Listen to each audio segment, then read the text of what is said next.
오늘 말씀은 요한복음 15장 1절부터 14절 말씀입니다.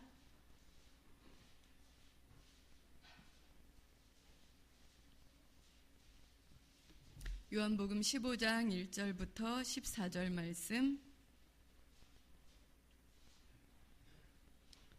다 찾으신 줄 알고 한 절씩 교독하겠습니다. 나는 참 포도나무요 내 아버지는 농부라.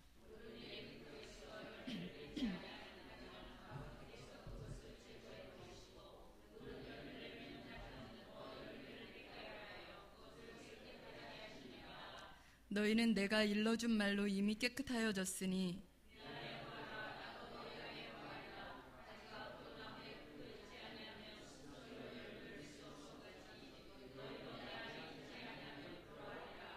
나는 포도나무요 너희는 가지라.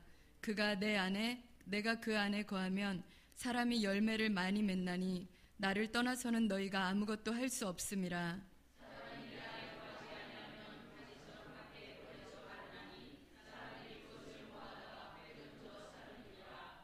너희가 내 안에 거하고 내 말이 너희 안에 거하면 무엇이든지 원하는 대로 구하라. 그리하면 이루리라.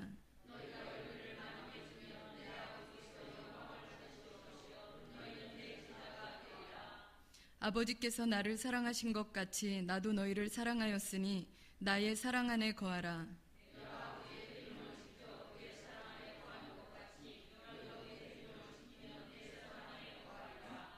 내가 이것을 너희에게 이름은 내 기쁨이 너희 안에 있어 너희 기쁨을 충만하게 하려 함이라.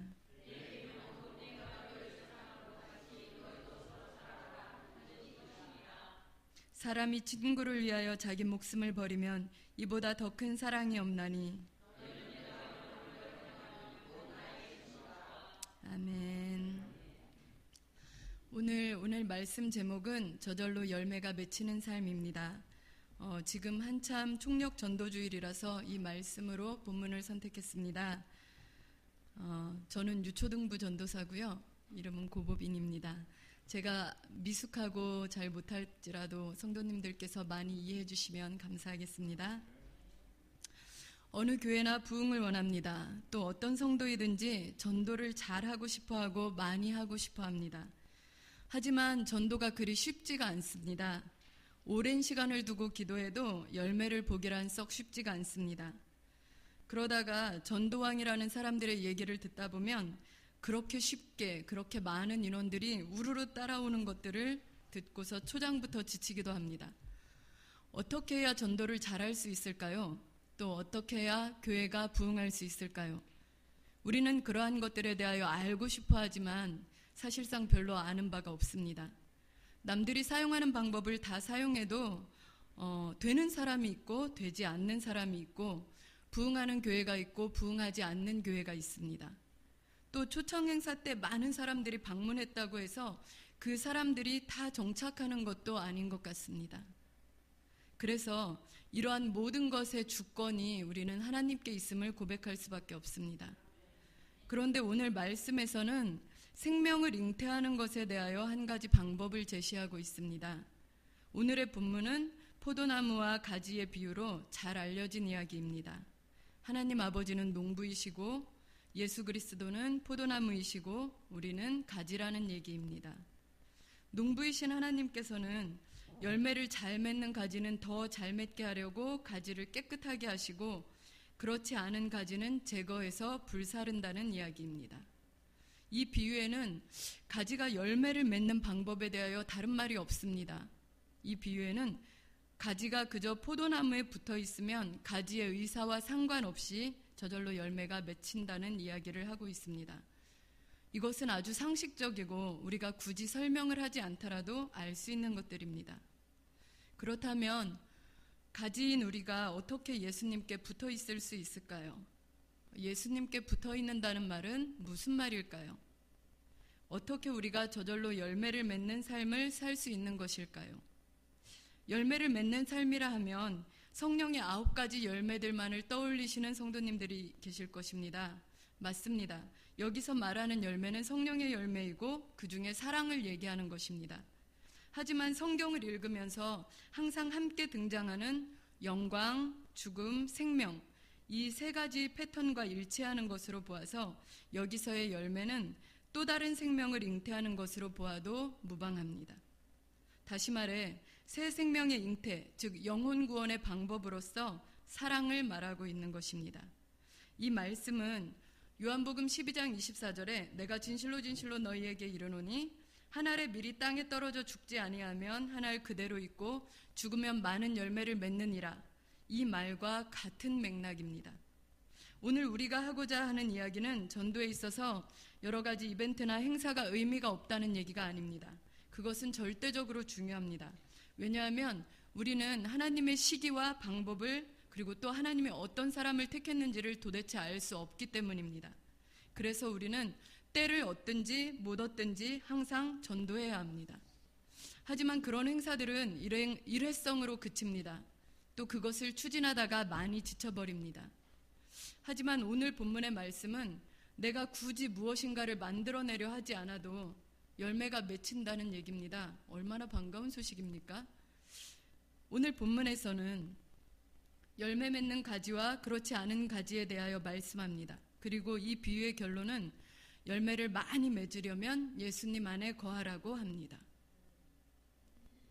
그렇다면 예수님께 붙어 있는다는 것은 무엇입니까?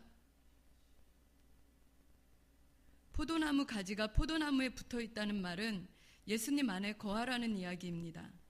7절에는 예수님 안에 거하는 것은 곧 예수님 말씀 안에 거하는 것이라고 말씀합니다. 9절과 10절에는 예수님의 사랑 안에 거하려면 계명을 지켜야 된다고 말씀합니다. 또 11절에서는 계명을 지키는 것이 곧 예수님께서 우리를 사랑하심 같이 우리가 서로 사랑하는 것이라고 하십니다. 그리고 이 계명을 지키는 자마다 하나님 앞에 과실이 있다고 말씀합니다. 즉 예수님 안에 거하는 것은 예수님의 말씀 안에 거하는 것이고, 예수님 말씀 안에 거하는 것은 계명을 지키는 것이고, 계명을 지키는 것은 우리가 다 알고 있는 바와 같이 하나님을 사랑하고 이웃을 사랑하라는 것입니다. 요한일서 2장 5절에서는 누구든지 그의 말씀을 지키는 자는 하나님의 사랑이 참으로 그 속에서 온전하게 되었나니 이로써 우리가 그의 안에 있는 줄을 아노라 라고 합니다. 이것은 곧 예수님 안에 거하는 것은 그분의 사랑 안에 거하는 것이고, 그분의 사랑 안에 거하는 것은 말씀 안에 거하는 것이고, 말씀 안에 거하는 것은 계명을 지키는 것이며, 계명을 지키는 것은 서로 사랑하는, 복잡하죠? 계속 반복되는 말씀입니다. 예수님께 붙어 있는다는 것은 예수님의 사랑 안에 거하는 것이고, 사랑 안에 거하는 것은 말씀을 지키는 것이고, 말씀을 지키는 것은 계명을 지키는 것이고, 계명을 지키는 것은 사랑하는 것입니다. 여기까지 잘 따라오셨으리라 믿습니다. 그렇게 하면 많은 열매를 맺게 되고 구하는 모든 것이 이루어지고 또 하나님께서 영광을 받으시며 제자가 되고 주님의 친구가 된다고 말씀합니다. 열매를 절로 맺는 삶은 결론적으로 서로 사랑하는 삶이 되는 것입니다. 또한 그 사랑을 어디까지 하는가는 13절 말씀에서와 같이 목숨을 버리는 사랑을 얘기하고 있습니다. 친구를 위하여 목숨을 버리는 것처럼, 또 예수님께서 제자들을 사랑하실 때 끝까지 사랑하신 것처럼, 또 예수님께서 하나님을 사랑하심을 보여주시려고 죽기까지 순종하신 것처럼 사랑하라고 하시는 것입니다. 열매를 맺는 삶은 곧 사랑하는 삶인데, 그것을 위해서는 예수님께서 우리를 사랑하심 같이 죽기까지 사랑하라는 말씀입니다. 우리가 서로 사랑하면 열매를 맺는다는 말씀입니다. 전도가 저절로 된다는 것입니다. 정말로 그럴까요? 이 예는 사도행전에서도 나타납니다. 오순절 성령 강림 이후 교회에 기사와 이적이 많이 나타나고 믿는 사람들이 마음을 같이하여 모이게 힘썼고 하나님을 찬미하며 온 백성에게 칭송을 받으니 주께서 구원을 받는 사람들을 날마다 더하셨다고 되어 있습니다. 사도행전 5장에서는 사도들의 표적과 기사가 일어나고 사람들이 모이기를 힘쓰고 백성들로부터 칭송을 받으니 주께로 나아오는 자가 더 많아졌다고 기록하고 있습니다. 이 얘기들을 보면 그 얘기가 맞는 것 같습니다. 그러면 반대로 한번 생각해 볼까요? 우리끼리 사랑하지 않으면 전도가 안 되는 것입니까? 때를 얻든지 못 얻든지 항상 전도에 힘쓰라고 하셨는데 우리끼리 사랑하지 않으면 전도가 되지 않습니까? 교회 부흥에 없습니까? 성경은 우리가 그리스도의 분량까지 자라날 것을 권고하고 있습니다. 에베소서 4장 15절에서는 오직 사랑 안에서 참된 것을 하여 범사에 그에게까지 자랄지라 그는 머리니 곧 그리스도라 라고 말씀하고 있습니다. 생명이 있는 모든 것은 성장합니다. 성장하지 않는 것은 열매가 맺힐 리가 없습니다. 사람도 사랑하면 성장하고 번성합니다. 사랑하는 두 남녀가 하나 둘 아이가 늘어서 3명 4명 가족이 이루어집니다. 마태복음 12장 25절에서는 예수님께서 말씀하시기를 스스로 분쟁하는 나라마다 황폐하여질 것이요 스스로 분쟁하는 동네나 집마다 서지 못하리라고 말씀하셨습니다.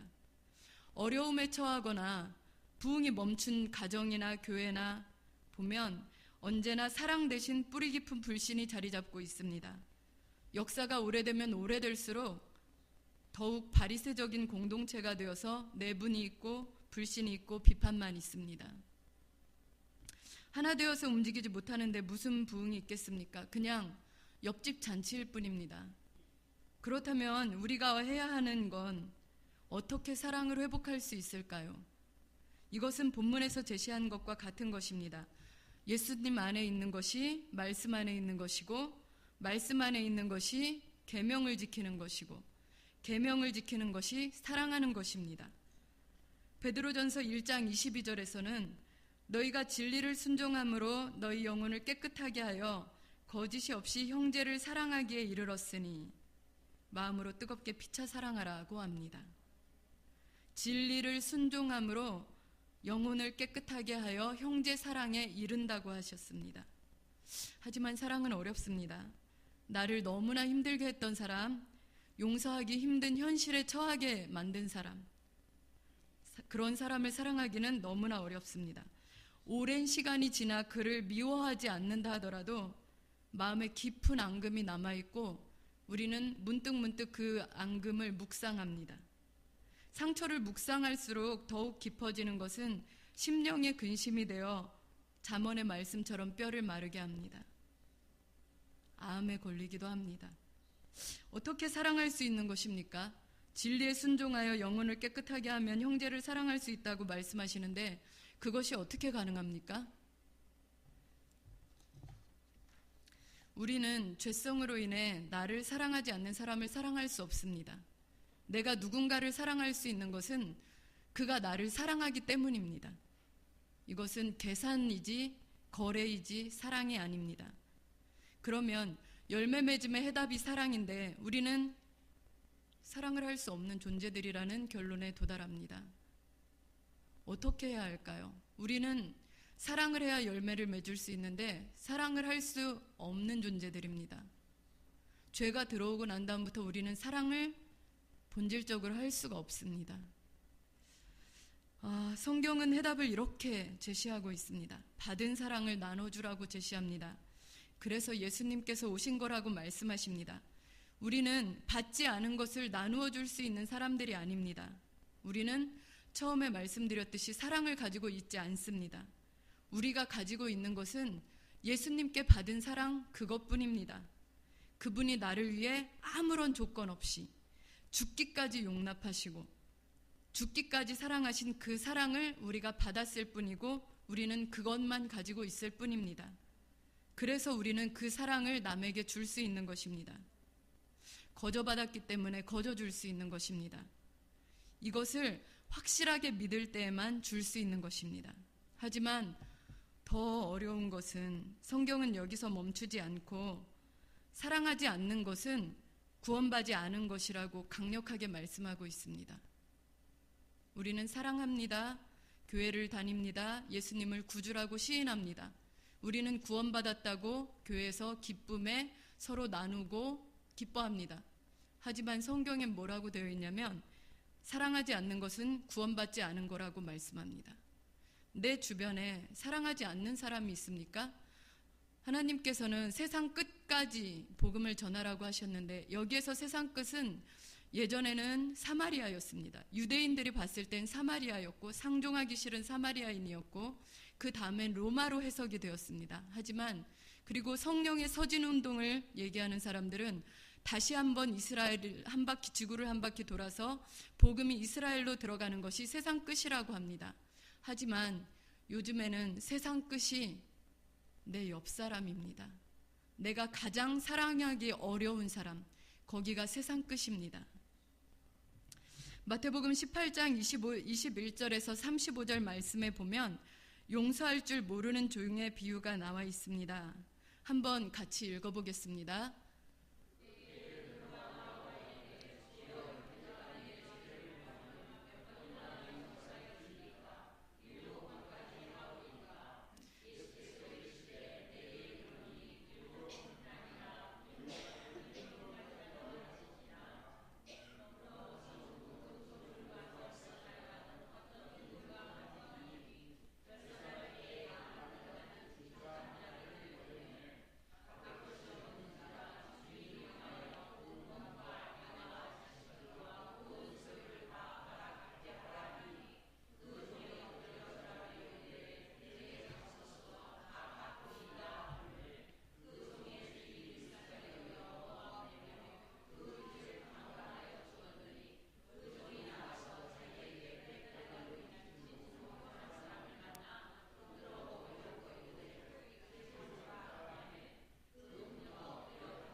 이에 주인이 그를 불러다가 말하되 악한 종아, 내가 내 빚을 전부 탕감하여 주었거늘 내가 너를 불쌍히 여김과 같이 내 동료를 불쌍히 여김이 마땅하지 아니하냐 하고 주인이 노하여 그 빚을 다 갚도록 그를 옥졸들에게 넘기니라.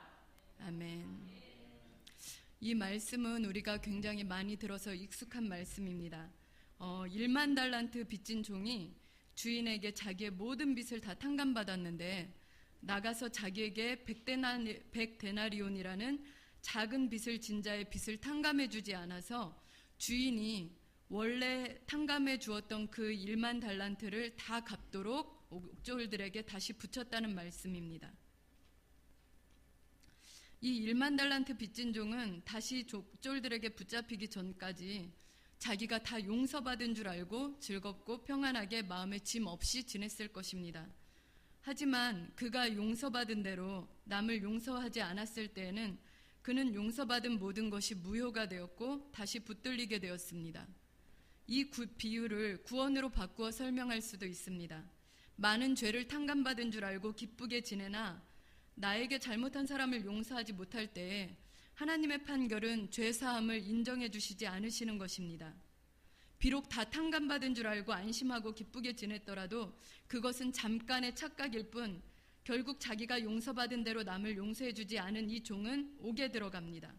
자신의 죄를 다 용서받은 줄 알고 세상에서 구원받은 줄 알고 잘 기쁘게 지냈던 종, 하지만 남을 용서하지 않은 이 종은 결국 지옥에 들어갑니다. 남을 사랑하는 것, 남을 용서하는 것은 이 비유 말고도 성경 곳곳에서 구원과 연관되어 설명하고 있습니다. 사랑과 용서가 구원의 징표라는 것입니다. 요한복음 5장 24절에는 내가 진실로 진실로 너희에게 이르노니 내 말을 듣고 또 나를 보내신 이를 믿는 자는 영생을 얻었고 심판에 이르지 아니하나니 사망에서 생명으로 옮겨졌느니라 라고 말씀합니다. 요한일서 3장 10절에는 그러므로 하나님의 자녀들과 마귀의 자녀들이 드러나나니 무릇 의를 행하지 아니하는 자나 또는 그 형제를 사랑하지 아니하는 자는 하나님께 속하지 아니하니라. 요한일서 3장 14절에는 우리는 형제를 사랑함으로 사망에서 옮겨 생명으로 들어간 줄을 알거니와 사랑하지 아니하는 자는 사망에 머물러 있느니라 라고 기록되어 있습니다. 형제를 사랑하지 않는 것, 형제를 용서하지 않는 것, 사망에 머물러 있는 것이고 구원을 받지 않은 상태입니다. 따라서 구원의 징표는 형제를 사랑하는 것이고 하나님 말씀 안에, 사랑 안에, 계명 안에 거하는 것은 곧 형제 사랑이 척도라는 것입니다. 보이는 형제를 사랑하지 못하는 자가 보이지 않는 하나님을 사랑할 리가 없기 때문입니다. 이렇게 볼 때 먼저 그의 나라와 그의 의를 구하라는 말씀은, 또 때를 얻든지 못 얻든지 항상 전도에 힘쓰라는 말씀은 삶으로 하나님의 사랑을 실천하라는 말씀입니다. 내 삶이 실패하고 피폐해지고 가난하고 병들었는데 교회와 민족 복음화와 세계 선교를 위해서 기도하라는 말씀이 아니라 내 안에 하나님의 통치가 임하기를 구하라는 말씀입니다. 내 안에 사랑을 행함에 있어서 갈등이 생길 때 내 안에 하나님의 통치가 임하기를 구하라는 것입니다. 내가 하고자 하는 많은 욕망과 바람들이 있지만 나는 죽었고 내 안에 사시는 예수님만 드러나기를 구하라는 것입니다. 그러려면 우리는 날마다 지속적으로 하나님에 대한 사랑을 묵상하고 알기에 힘써야 합니다. 아는 만큼 사랑이 되기 때문입니다. 그래야 그 말씀이 살아서 내 안에서 나를 통치하시고 내 마음과 뜻과 행동들을 제어하시는 것입니다. 내게서 흘러넘쳐서 다른 사람들에게 전해지는 것이고 그것이 열매를 맺게 되는 것입니다. 하지만 우리는 하나님의 말씀이나 하나님의 사랑을 매일 묵상하지 않습니다. 그러니 그 사랑이 내 안에서 희미한데 그것을 어떻게 남에게 나누어 줄 수 있겠습니까? 내가 날마다 묵상하는 것이 세상에서의 성공과 안락과 자랑들이라면 내가 어떻게 그들에게 구원을 나누어 줄 수 있겠습니까? 내 안에 들어있는 것들이 나오는 것입니다. 내 안에 하나님의 사랑이 들어있으면 하나님의 사랑이 저절로 나오는 것이고 내 안에 독한 시기와 질투가 들어있으면 그것이 절로 나오는 것입니다. 그렇다고 방 안에만 틀어박혀서 성경만 읽고 있으면 전도가 되겠습니까? 나가서 전도해야지 라고 할 것입니다. 맞습니다. 나가서 전도해야 합니다. 때를 얻든지 못 얻든지 항상 힘써야 합니다. 하루에 4시간씩 나가서 전도하십니까? 잘하고 계신 것입니다. 그러면 남은 20시간은 무엇을 하십니까? 그때의 생활로, 삶으로 가족과 이웃과 직접 부딪히는 사람들에게 전도하는 시간들이 그때인 것입니다. 교회를 핑계로 가정이나 직장에서 불성실한 모습, 불충성한 모습을 보이는 것은 하나님 말씀 안에 있는 것이 아니며 계명대로 사는 것이 아니며 형제 사랑에도 하나님 사랑에도 이르지 못한 것입니다. 아이들을 가르치다 보면 그러한 사실들을 더욱 잘 볼 수 있습니다. 아이들을 극진히 사랑하면 아이들에게 복음을 전하지도 않았는데 아이들이 선생님을 모방하고 있음을 볼 수 있습니다. 또 그 아이들이 먼저 와서 하나님에 대하여 복음에 대하여 물어보는 반응을 보입니다. 사랑해 주니까 선생님이 좋고 선생님과 얘기하고 싶으니까 선생님의 관심사에 대해서 관심을 갖게 됩니다. 그리고 그것을 주제로 삼아서 선생님과 친해지고자 묻습니다. 죽음을 각오한 선교사들의 사랑으로 인해 이 땅에 복음이 전파되었습니다. 그리고 많은 열매를 맺었습니다. 내가 얼마나 죽는가, 내가 얼마나 사랑하는가, 그것이 열매의 다과를 결정합니다. 적게 사랑하면 적은 열매를 맺고 많이 사랑하면 많은 열매를 맺습니다. 내가 적당히 죽으면 적당한 열매를 맺습니다. 하지만 이 모든 것보다 더욱 중요한 것은 얼마나 지속하는가입니다. 작은 물방울도 지속되어 떨어지면 바위를 깹니다. 지속되지 않는 사랑은 더욱 큰 상처를 남깁니다. 짧은 사랑, 가벼운 사랑에 놀아났던 사람들은 사람을 더욱 경계합니다. 현재 우리나라에 안티 기독교인들이 많은 이유가 바로 이것에서 비롯된 것일 수 있습니다. 값싼 사랑의 남발로 많은 사람들이 기독교인들이 자기들밖에 모르고 이기적인 사랑을 한다고 합니다. 자기네들의 필요에 의해서 필요할 때만 잠깐 다가와서 아첨하는 사랑, 깊이 없는 사랑, 지속되지 않는 사랑, 그런 사랑에 신물이 난 것일 수 있습니다. 형제를 사랑함도 없이, 이웃을 사랑함도 없이 행사 때나 친한 척하고 선물 사주고 인사하며 지내지는 않습니까? 예수님께서는 자기가 세상에 있을 날이 얼마 남지 않음을 아시고 오히려 자기 사람들을 끝까지 사랑하셨습니다. 또 자기를 팔 자가 누구인지 아시면서도 그의 발을 씻기시면서 서로 사랑하라는 최후의 메시지를 남기십니다. 온전한 사랑은 두려움을 내어 쫓는다고 하였습니다. 사람과 사람 간의 관계는 관계의 벽을 허무는 것은 온전한 사랑뿐입니다. 예수님 안에 붙어있는 삶, 말씀에 순종하는 삶, 계명을 지키는 삶, 형제를 사랑하되 예수님께서 본을 보이신 것처럼 죽기까지 사랑하는 삶, 끝까지 사랑하는 삶, 그것을 실천해야 하는 것입니다. 그리고 그 사랑을 위하여는 그들을 나보다 낮게 여기는 마음으로 이해하려고 하고 용서하려고 하는 시도가 필요합니다. 나 자신에 맞추어서 나에게 득이 되면 선한 것, 나에게 득이 되지 않으면 악한 것이 아니라 하나님의 마음으로 형제들을 볼 때 우리는 진정으로 그들을 용서할 수 있고 사랑할 수 있으며 열매를 맺을 수 있습니다. 따라서 우리가 해야 할 일은, 우리가 정말 해야 할 일은, 우리가 평생 지속해야 할 일은 우리를 향하신 하나님의 사랑을 날마다 더 깨달아 알기를, 구원의 감격을 더 깨달아 알기를, 날마다 그 사랑의 풍성함을 묵상하기를 힘써야 하는 것입니다. 사랑이 되지 않을 때, 용서가 되지 않을 때 죽기까지 우리를 사랑하신 하나님의 사랑을 기억하며 사랑에 힘써야 하는 것입니다. 용서하지 않는 종이 다시 옥에 붙들린 것처럼 머리로는 하나님께 받은 사랑을 알지만 그 받은 것을 형제들에게 나눠줄 줄 모르는 사람은 오늘날에 예수님을 믿는다고 하고 교회는 다니지만 구원받지 못하는 사람들과 같은 것입니다. 인생은 깁니다.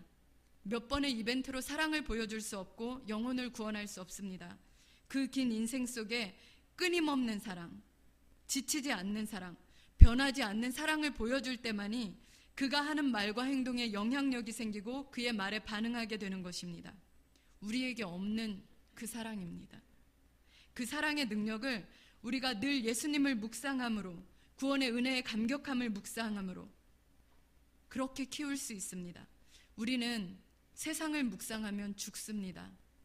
우리가 홍해를 건넜고 가나안에 들어왔을 때 가나안은 하나님의 뜻을 따라 살아가는 땅이지 세상의 씨를 뿌려서 거둘 수 있는 땅이 아닙니다.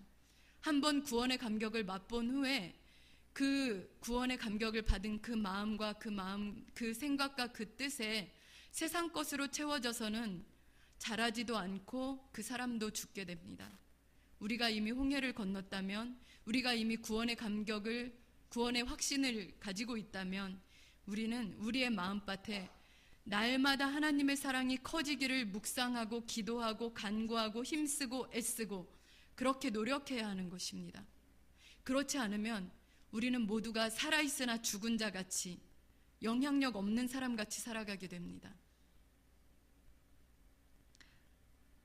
우리 다 예수님을 묵상하심으로, 사순절 기간에 구원의 은혜에 감격하심으로 생명을 심고 나누는 삶, 저절로 전도가 되는 삶 되시기를 축원합니다. 찬송